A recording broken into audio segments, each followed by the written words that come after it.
Hello and welcome to Red Zone Report, our passion, your entertainment, new era. I am Jordan Rossell here with my co-host Carlos Magdaleno, and we are your ultimate destination for all things Huskers, college and NFL football, and all the latest sports news.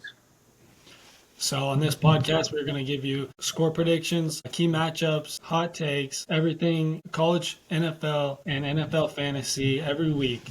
So if you want to stay tuned, just have the insights so you can stay ahead of the game every week. Yes, sir. And we'd also want to hear from you guys. Our Instagram is rz.reports. Questions, shoot us a DM, comments, anything you got. We'll debate it. Any debates you got for us. Any hot takes. We love hot takes. We love Yes. talking about hot takes. We also post weekly on our Instagram a poll. Fill it up, answer that poll. Give us some comments, whatever you got. Let us know your opinions. We love different people's opinions. Sometimes we get a little bit Nebraska bias, but that's okay. Yeah. So, all right, let's grab your best beverage, kick back. Let's get started, man. All right, segment one. Here we go. So we are going to update you on a little recap from last week. Illinois, very disappointing, very sad week. I don't know where to even start, Carlos. I guess my first note, I'm going to give you a little question here. It's going to put you into your thoughts, all right? You are Matt Rule, 4th and 3 on the opponent's 21-yard line with 2 minutes and 50 seconds left. Are you kicking the ball, or are you putting it in your 5-star quarterback hand to get the first down? So what I would have to say, if I put myself in Matt Rule's position, knowing the past, knowing how our kickers have performed and have not produced at a high level like they should, me personally, I would go for it, knowing I have weapons literally everywhere. I could send Ja'Cory Barney in motion. That would draw a defense completely to him. And you have to get 3 yards. Yeah. 3 yards. You have Jamal Banks, you have Isaiah Nair, you got Jalen Lloyd, you got Ja'Cory, you got Thomas Fidone, you got list is endless. Weapons you need on offense, and you have none of the weapons you need on special teams, which I think is where the problem. And get this, it was a tie game. It was a tie game. Right. So if you don't get it, you're not losing anything. They're pinned deep. Yeah, that's the way I see it, is like the way I've seen the kicking and the special teams, not even just kicking, just special teams all the way around. It just hasn't been good. No, it hasn't. So you would go for it. You'd put it doing things. Because their whole motive was chasing 3. Yeah. But the thing is, I don't like before in these games before. You still see these kicker struggles. Like, you can see Matt Rule is not confident in putting his kicker. No, I mean, I guess he is coming through an injury. We got Tristan Alvano battling injury. He wasn't even the guy that kicked it. No. We had John Hull out there. Yeah. Big stage. He's never been in that stage. Yeah, exactly, and that's even another reason. Like, you put John Hull in, that's his probably his first kick. Well, that is his first kick at Nebraska that hasn't been. It has a meaning to it. You know what I mean? Yeah, I mean, that was like, he's only been the kickoff kicker. I mean, he's not a field goal kicker. No. At this point, I feel like, he has potential. You know what I mean? Yeah, I mean, he can change. Anything can change. But the way I see it is, you have a kid out there. You put him out there for his first snap. You have 4th and 3, and you're in a tie game. There's a lot of pressure on him. Yeah. To me personally, I wouldn't do that. No. I just couldn't see myself putting people out there like that, because I know, me personally, I wouldn't want to do that. No. Yeah, I mean, they said that, analytics said that he had like a 90-some% chance of making that field goal. So that's why Matt Rule put him out there.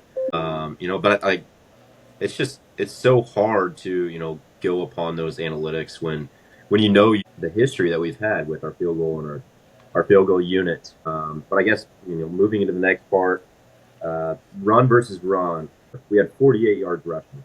They had 166. 1.5 yards per carry. Yeah, and the way I see it is just their defense played a great game. Our defense played a horrible game. I mean, Tony White put that on his shoulders. He said it in the press conference.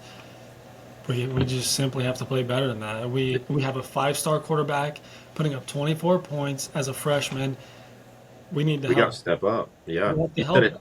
Said some And, different words, but yeah, I mean, but you got to help. I mean, I'm glad he sees that, and he's smart enough. He knows that. yeah, yeah. But I mean, I I think more of it comes down to how physical Nebraska was playing in that game. I didn't see a whole lot of physicality no. because you go back to the Colorado game and you've seen dudes there that were ready to kill.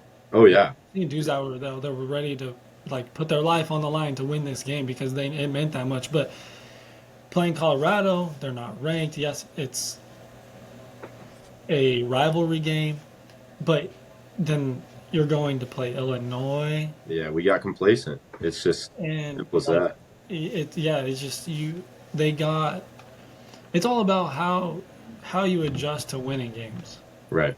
Passing game, on the other hand, I mean, we outscored them 197, 257. Still think that's a little too much on their end. Total yards, they did outscore us in that. The 381 to 345. So a little disappointing there. But I think the biggest disappointment right here was the penalties. Yeah, Not only did we have 9 penalties for 89 yards, um, but we had 4 personal foul penalties for 60 yards. Those are just, yeah, players not being disciplined, yeah, letting their emotions get the best of them. And in Big Ten games that come down to the wire like this, you cannot, those cannot happen. yeah. And what like it's controversial. People say some calls didn't go our way, Yeah. some calls went their way, but at the end of the day, that's Those every. calls, those calls are in our hands. You know what I mean? Like, Yeah, I mean, but even at the end of the day, that's every college football game. yeah, yep, If you were to pick out every college football game, you would have something to complain about the refs because they called this, but they didn't call that. But that's football. I yep. mean, and at the end of the day, when you have personal fouls like MJ Sherman going and trying to punch the ball out while he was already down, Yeah, that's just, that's one you just put in your back pocket. yeah. That's yours. Take it, move on. You know you did it. I know, and it's just like the discipline. I don't know what it was. Was it just like the lack of success that we were having on the defense that caused them to act out and do those things? Like, Yeah. but we It, can't do that if we want to compete with the big dogs. You know what I mean? yeah, Like, you can't. You got to stay calm and yeah, you got to stay poised no matter where you are on the field. And that's why I see it because as you like, we know Nebraska's every single year the penalties is a huge thing every it single year. is. Yep. But this year, I think a lot of it could be changed other than personal. Last year and the years before was like false starts, holding, because our offensive line wasn't like that. Right. They still have those problems, but when you have a defense as good as they are, you don't want them to hurt themselves, and that's exactly what they did against Yep. Illinois. We hurt ourselves, and that's the I thing. mean, I will that's say we were +1 on turnovers. We had two yes, picks. We and gave on up that, one pick, yeah, but we'll get to that later. Time of possession was pretty even. I think Satterfield called, a phenomenal game. One of the best games we've seen offensive wise. We were doing just about everything we wanted on the offensive side of the ball. I mean, we yeah. scored 24 points. That should be enough to win a game. You know what I mean? Especially in the Big Ten.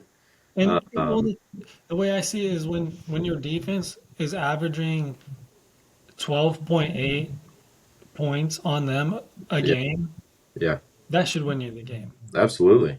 Yeah, But they go out there and they play as sloppy as they did, and their secondary couldn't hold anything. Like they couldn't guard anything. yep, That's the way I see it is like they went out there and none of them did their job. Tackling was terrible. yep. That's another point. Tackling was terrible. There was no pressure on the quarterback. No.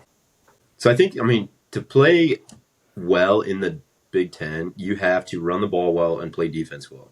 And I think we got outplayed in both of those areas of football, and that's why we lost. And It comes down to that. another thing is physicality. Yeah. I see it. I feel like we didn't play physical at all. Nope. Our offensive line, yes, we had injuries and we put new guys up, but you go through fall camp, you go through everything. You know what you're in for. You have to know when you play for the Big Ten. You have to know what you're in for. Yep. Yes, there's leeway because this might be your first game starting. Like Gunnar Katula, yes, he got that penalty at the very end of the game. Right. I get it, but you got to know what you're up against. You got to know the situations you're Know in. the situation. That was a big, costly penalty, but I mean, Yeah. it is what But it is. We move on. I will say, with 2 minutes left in the game, I did give you a call, and I feel like we both had that same Nebraska Husker football feeling that the whole state felt with 2 minutes left in the game. yeah, What's sad is that the game was tied, and we were about to kick a field goal, but we still had that feeling of, oh boy, here we go again. And yeah, guess what happened? it's just because we know as a fan we know our We've situation. seen it so many times. And Like us, we know the situation. yeah, We've what's been going to here break the a long curse? time before. Yeah, what's going But to break it? I don't know. at the same time, I think there were some coaching problems there. Yeah, Not even just players playing physical. I think it was a lot of maybe strategy by the coaches, yeah. and that had a lot to do with it.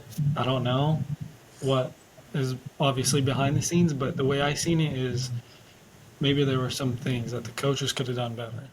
But I mean, we fall back to we weren't physical enough, We so weren't. We weren't. we didn't. Our defense just simply didn't play good enough, and it's not what we've been seeing and hearing all year long. All we can hear is we've got one of the best defense in the nation. Tell you what, like I don't want to hear that the rest of the season until we go into Ohio State or USC and hold them to 21, 28 points. Then we can say our defense is somewhat good. You know what I mean? But Yeah. Yeah. back to back weeks. I mean, looking at UNI game, they ran the ball all over us. They had like 16 play drives, and we couldn't get off the field. That was where I first had my concern when Yep. people were saying like I think this Illinois game, I think we don't have a problem until Ohio State. Well, what I saw was you and I like. Did you They guys not catch that? Their they first controlled the ball. Yeah, that first drive they put on us, 16 plays, I think it was. our defense could not do a thing. And that's the thing. We have to be able to get off the field on third down. And then they run fast tempo, Yeah. and our secondary gets beat. Right. Right. They get honestly cooked. There was no question about it. Our defense was in shambles when that play happened. Right. So So I guess yeah, moving on to a positive note, our 5-star quarterback that we were hoping and praying for a long time, Dylan Raiola, had quite the game. He was 24 for 35 at 69%, 297 yards, 3 touchdowns, and 1 interception that probably shouldn't even have been an interception. Both yeah, of his interceptions this year, should have been caught. This one should have been a touchdown. I mean, the kid's playing well. I mean, I saw a post, Big Ten rankings. He's number 2 in touchdown passes with 8, number 3 in completions with 83, number 4 in passing yards with 967, and number 5 in completion percentage at 72%. Um, I mean, what more can we ask for? Last year, that was I our biggest mean, struggle. This year, I think we got it solved. you really can't ask for more. When we have two, I guess, well, two turnovers by him Yeah. that could go either way. They're both 50-50 balls. Oh, yeah. But the season before, at They were this just, point in the season, the turnover margin was not good. no, And no. I know for sure it had to have been over 6 or 7. So we are +2 in the turnover margin right now as a team. Yeah, And, so I mean, like that's a big jump from where we were. And now it's just focusing on those other little things. yeah, We are making improvement year to year. But, I think it speaks volumes about who Dylan Raiola is. In his or his post game conference, he said, "This is on me. I should have placed that touchdown pass to Luke Lindenmeyer. He was wide open. He should have placed it a little better." Marcus Satterfield did say in his press conference today, Tuesday, that he did run the route a little wide and he should have ran it more skinny. But Dylan Raiola still says it's on him. He's got to hit him. And that, I mean, that says a lot. You know what I mean? When somebody says that and says it's on him. Yeah, and I see his take because the way I saw it is when you see no matter where they're at on the field and you see that they have a step and a half, Yep. you could place it right on him. Yep. From I see where he's getting from, but I also see where Marcus is getting from. He didn't run the route Yep. that he might have been a few steps off, Right. but that's all that goes into why that was incomplete. Dylan threw it. He expected him to be there. Lou Lindemeyer ran maybe just a few steps To out one of side. Yeah. out of his route, and that's where everything goes wrong. Yep. And I feel like Dylan, he saw him wide open. His eyes got big and he wanted to place it and it just, trigger happy kind of thing. So, I mean, um, but overall, I feel like he played a pretty darn good game. Um, Yeah. I mean, what more can you ask for? He 297 yards and 3 touchdowns. And that's, I No, mean, those are pretty consistent numbers. And I mean, so, you could look at that play and you'd be like, and you could say, yeah, well, he's a freshman. He's doing this, he's doing that. right.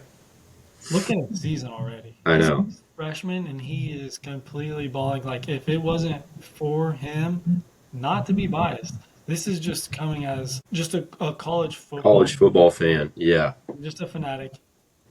There's no way that you could not say he's not balling. They're like No.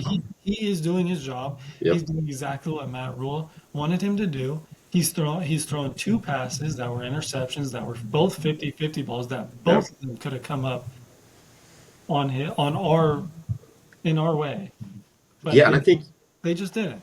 And on that that, Satterfield said today that he was like almost upset with how the receivers didn't make that ball their ball. He said yeah yeah it's either our ball or nobody's ball, and he well said I'm very upset about it. You know what I mean? yeah. So And another thing is like even the coaches are saying the wide receivers, none of the offense is playing to the standard of right, Jim Raiola. nope, And nope, if that doesn't speak volumes, then I don't know what does. Because when your own head coach is saying they need to step up to his level, he's 19 years old. right, yeah, and he's You leading a football team. guys are what, 21, 22, been in college football for 4 years. Kid's a stud. He is a stud. I mean, he, Uh, he's doing what he needs to do. yeah, yeah. Dante Dowdell 20 carries for 72 yards, not enough. Ramir Johnson 4 carries for 17 yards, not enough. On the other hand, Jamal Banks and Isaiah Nair, two transfer this year, they've been showing out this year. Jamal actually led the way with 8 receptions for 94 yards. Right behind him was Isaiah Nair with 4 receptions for 90 yards and a nice toe grab there in the end zone touchdown. I think it was very interesting that Matt Rule in his conference said that Dylan ran off the field after that play and said, "I'm sorry, coach. I was trying to throw it away. I shouldn't have thrown that ball." But I mean, like the process. He was wanting to know a process. He's wanting to see a process in Dylan instead of just the results. And I think Dylan is seeing that as well. That although it's just a touchdown, like the process matters way more than that. Thomas Fidone, two receptions for 46 yards. He did have a pretty good reception in there. Not enough, but Ja'Cory Barney 4 for 25. That guy's fast. I He's think a different the man. way I see it, I think Ja'Cory is doing his job. Yeah, He does what he needs to do. I mean, considering the last few games, you see his plays, yeah, 75% of them are coming back because of holding calls. I know. I It's, mean, it's not on it's him. tough. He's doing his job. He's fast. He's a freshman. He's out there making catches, catching those jet sweeps like it's Yeah, nothing. He's taking care of it. He's doing right. his job, but his teammates aren't doing his job or Yeah, doing their job. he's a playmaker. I mean, he's electric. Yeah. You put the ball in his hands, and he's going to make a play. Yeah, and back to Thomas Fidone, the way I see the rest of the season going is he has to be involved more Yeah, because the way I see it right now is there's one player on this offense that is changing the game for us other than Dylan, and that's right there. Isaiah. Yep, That's it. for That's what sure. he does. Where does Dylan go when he needs help? Isaiah. Isaiah. Yep. So the way I see it, we have to have one more option. We have to Yeah. have one more guarantee. I know Tom Stoney's going to be out there in that flat. I know if Isaiah's not there, there's going to be a guy. Yeah. And I And mean, I think you could make an argument for Jamal Banks, but I mean, we just need to have, more production out of those guys, especially if Thomas Fedoni and but um, also I think there's so much talent on the offense that it's you don't get to see all of it. right. So Yep. It's so spread out. if Dylan went to Dylan for one game, you would be like, I don't think Isaiah's doing his job right, but Yeah. he really is. It's Right. just there's only so much you can do Yeah. in one game or I at one mean, time. So shoot, the guy passed for almost 300 yards. So yeah, I mean, we can't ask for much more. So I mean, it wasn't a bad offensive game. I think to end this segment, what needs to get better overall, just based on that game alone. Obviously, number one, special teams got to be better. Kick game, punt game, kicking the ball different directions. Like we can't be doing that. Obviously, the field goal that we missed. I think the defense overall needs to be better. Stopping the run, getting off the field on third downs, just playing like we did in Colorado, kind of thing. And then the O line needs to step up a little bit. I think Dylan got sacked 5 times this five game, times. Yeah. which is that's too much for our quarterback. We don't want to do that. We don't want to put him on the ground. And I think the running game, to the last point, I think the running game needs to be better throughout the season. That only opens up those passing plays, keeps the DBs honest, and we just need to break a couple. We need to be averaging 6, 7 yards a carry. Yeah. And we've had a game or so that's been like that, but we need to do that in the Big Ten, and that's where we need to get. Okay. So this is segment 2. We're going to be talking about how Nebraska should go into this week facing Purdue, knowing that it's at Purdue. This is Dylan's first game away, and a lot of the freshmen that are playing are also going to be going on their first road game. Yeah, And Jabari Barney, and also, Jamal Banks, Isaiah. This is Big Ten for them. This is new for them. yeah. It's not the same environment, but they get the idea. I think they said that. I mean, everyone's excited for the road game, just to get to travel with the team, get on the bus, get on the plane. Matt Rule said it's going to be good to get away with the team and just have that bonding time. Yeah. So it was really cool to hear that, and it's going to be different. So I think we need something different after 4 straight home games. But yeah, The way I see it, they need this after that humbling performance that they put out. it's a bounce back game. The way I see it is they need to be out there to kill. Yeah, And the way they do it is by the defense, because Purdue's offense is not productive. no.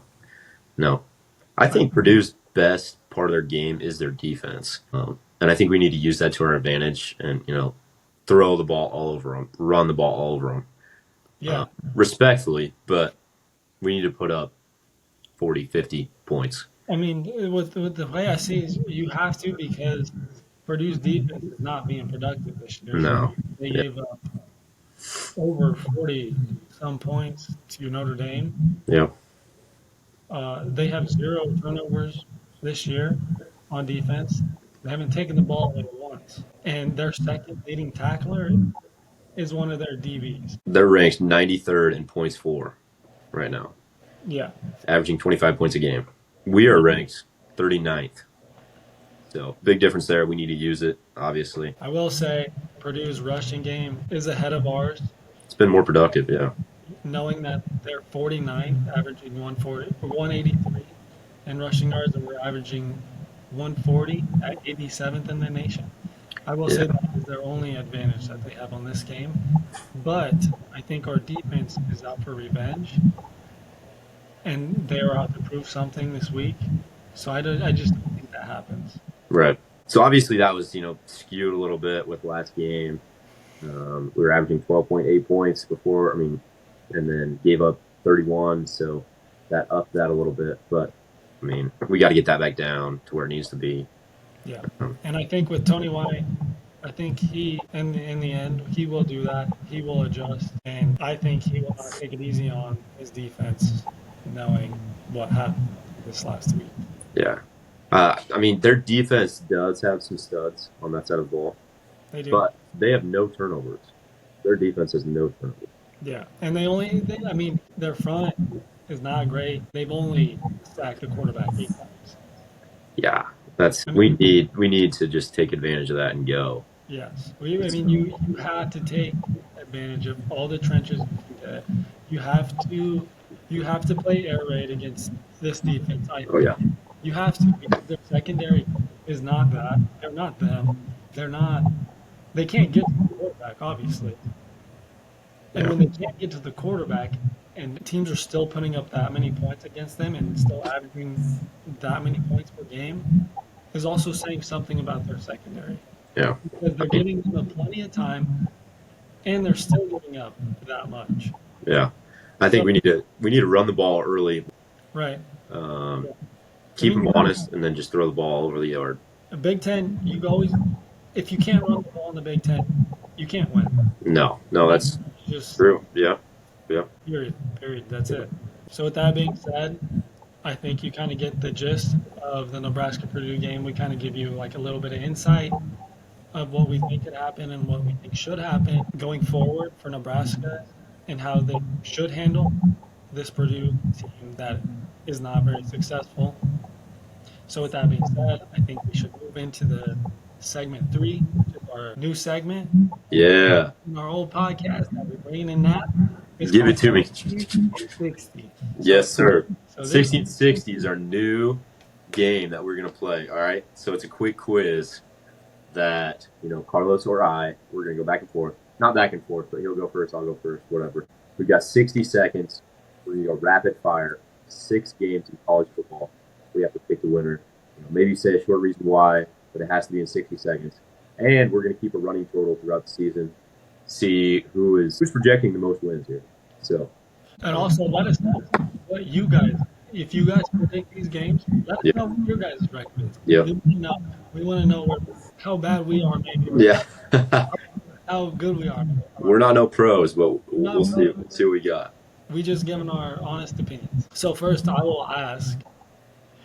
So let's get a timer ready. Here we go. I'll get a timer here. Okay, he's gonna get the timer ready. We'll show the timer on the screen. 60 seconds, 6 games. Who's gonna come 60 out on top? seconds. Who's gonna have the better record this week? Okay, so Jordan, who do you have? Georgia at Bama. I think Bama Milrow takes it for sure. They're going to expose Georgia. Okay, Oklahoma at Auburn. Okie baby. That quarterback gets his first start. He's going to show out.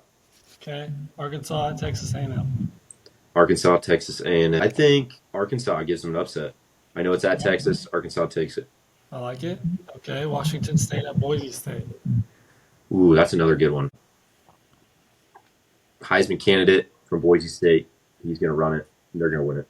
Okay, Florida State at SMU. Florida State, SMU. Florida State has been dumpster fire this year. SMU takes it in Texas. Okay, Baylor. It's at home. Baylor, BYU. I know Baylor had a pretty good game, but I think BYU is just too physical. They're going to win it. BYU. Perfect. All right, now it is Carlos's turn. I've got a timer here. We'll show it up there. Are you ready? I'm ready. Oklahoma State, K-State. K-State. They're not doing too well, but I think they bounce back. It's at home. K-State. Louisville, Notre Dame. Notre Dame, I think, is a fraud, just like every year. Louisville. All right, Illinois, Penn State.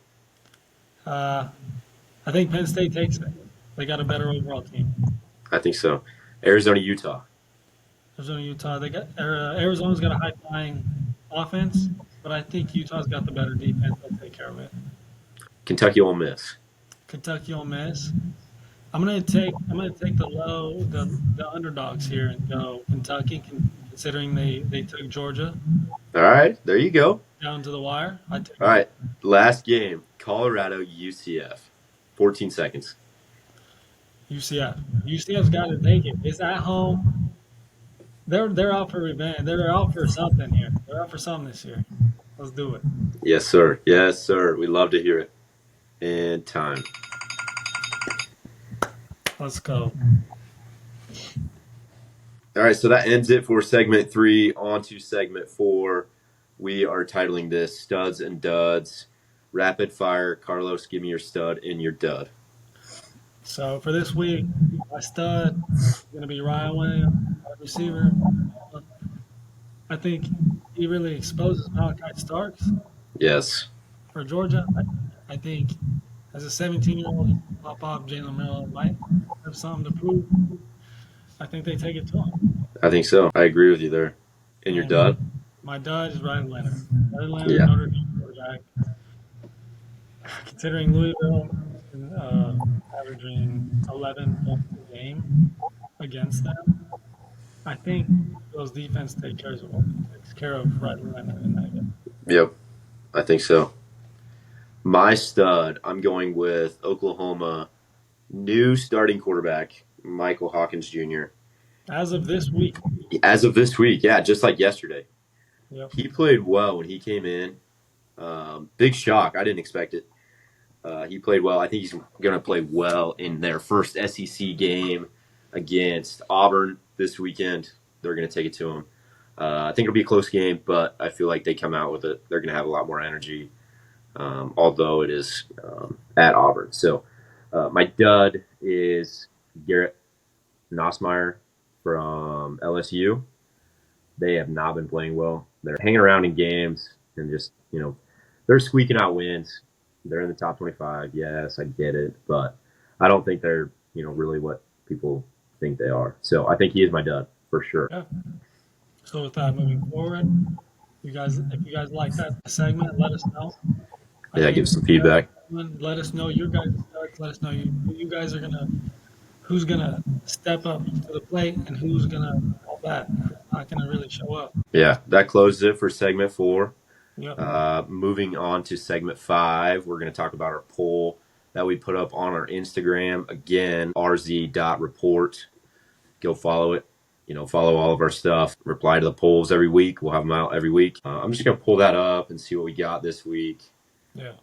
It was a score prediction for the game this week, and our 4 options were Nebraska win by more than 21 points.